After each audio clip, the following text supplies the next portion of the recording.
Welcome to Tim's Vinyl Confessions. I'm Tim, this is Marley, and this is an episode, it's a road trip episode that wasn't. And what I mean by that is we have no actual footage of the road trip because, well, we really didn't realize we were on one.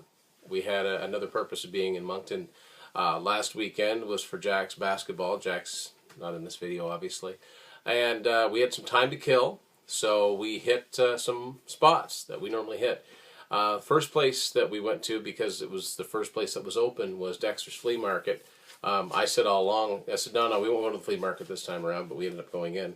Marley, just to, we said we were just going into Livewire. That was going to be the extent of our... It wasn't just Livewire. Yeah. So, Marley, let's show what you got at Dexter's Flea Market. Yeah, okay, so, I got Saint Anger. Hold that way ahead of you there. Yeah, there we go. At the flea market. Yeah, Metallica Saint Anger. That's not a reissue by any stretch. That's an Electra version. Yeah. It was $2.50. I couldn't... $2.50. It completes the collection. It could be It could be scratched. It could be unplayable. She's probably not going to play it. It's a placeholder for $2.50. So there you go. That was the story there. I got a couple records. I'm finding now with AC/DC and a lot of classic rock bands, the only vinyl you see is new reissued vinyl. So the AC/DC vinyl, it's like, well, it'll always be available in some form or another, but if you want, fairly original ones, you've got to pay a little bit more for them, and you've got to look for them. So I ended up buying this. For those about to rock, we salute you. So this is a nice embossed cover, like the letters are raised, and even these letters here, and the title continues along the back. This is obviously a Canadian issue because of the maple leaf there. So this is a Canadian version on Atlantic Records. So the new ones are all on Sony. This is a gatefold. It's a band photo on band on stage. And I don't know if there was an original, probably wasn't a lyric sleeve with it, but that's the sleeve that this came in. The record looks to be in fairly decent shape. So there's a brown Atlantic logo. It's the same shape label, but it's the brown sort of theme that goes with the rest of the album. The other thing I bought, on the way down, Marley and I were listening to this album I'm about to show you, and she said, would that be the most popular Yes album? I'm talking about 90125, of course. And I said, it probably is. And the fact of the matter is that I saw 4 copies of this, all near the same spot. So that kind of bears that one out. So, yeah, so 90125, great album. Yes episode is upcoming. This, too, is a Canadian issue, again, with all the WEA. You've got a maple leaf there. So this is on Atco. So Atlantic, but it's Atco, division of it. Original sleeve that came with it with lyrics. And I believe this one has, no, it doesn't have a custom label. It just has the standard Atco that they were using at the time, where it's only that middle one becomes the actual full color logo. So that was what we got at Dexter's Flea Market. The next place we went to was over in Champlain Place, and we went to Sunrise Records. Now, I didn't get anything, but Marley did. Yeah. I got Injustice for All. So obviously that's a reissue. That's Blackened Recordings. And I also got Fleetwood Mac's Greatest Hits. Okay. So then we went to Livewire, the place that we said we were going to go anyway, and so I got I got more vinyl there than anywhere else. Well, she just showed you Fleetwood Mac. I ended up seeing this picture sleeve. I don't buy a lot of singles, but when they're picture sleeves, I sometimes do.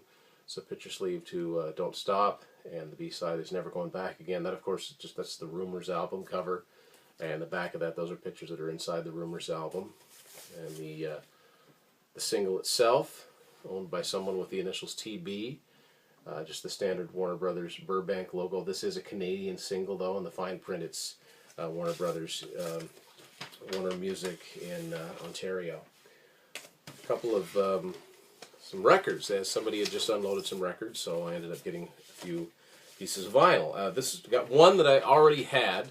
This is a replacement, though, because the one I had was in very, very rough shape. So Foreigner Double Vision. It's a nice glossy cover on this one, unlike the one that I have, and yeah, much better shape.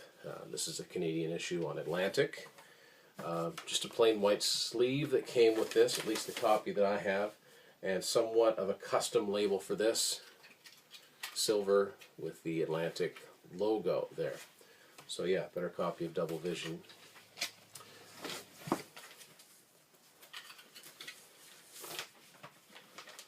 Couple of Toto albums. This was their second album, Hydra, from 1979.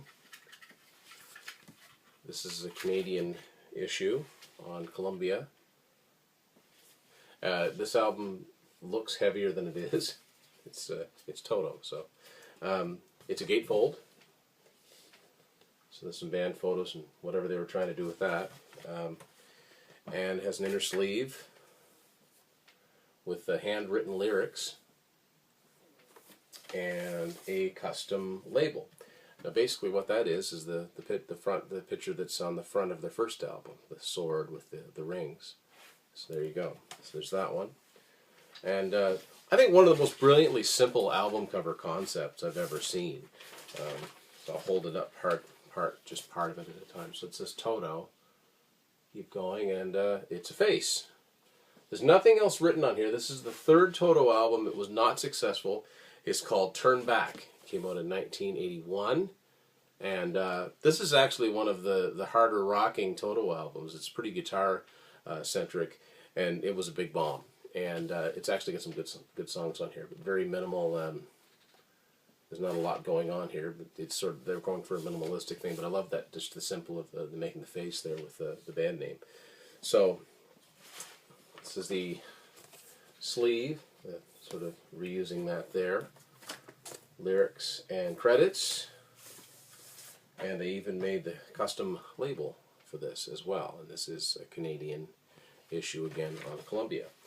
And last thing that I got at Livewire, I was surprised to see, because like AC/DC, you don't see a lot of this band's original vinyl. Motley Crue, Theater of Pain. This is a Canadian edition on Elektra, therefore an original, or at least close to the original issue. And sleeve, original sleeve that would have come in, and the red and black Elektra label. So that's what I got at Livewire. I didn't get any CDs or vinyl or anything, but I got 3 pins, but I gave one to a friend. Got Misfits logo. Got the Foo Fighters logo.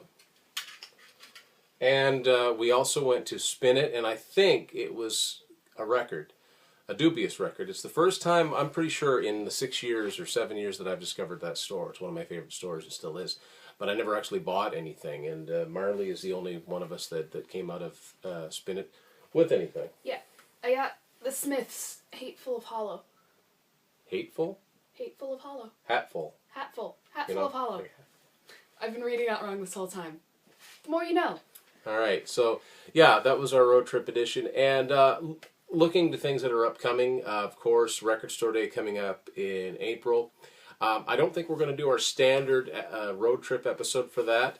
I think we're going to save our next big road trip up for the Record Expo in Moncton. So that's something to be looking forward to. So yeah, just some cool things we picked up. So thank you for watching this edition of Tim's Final Confessions.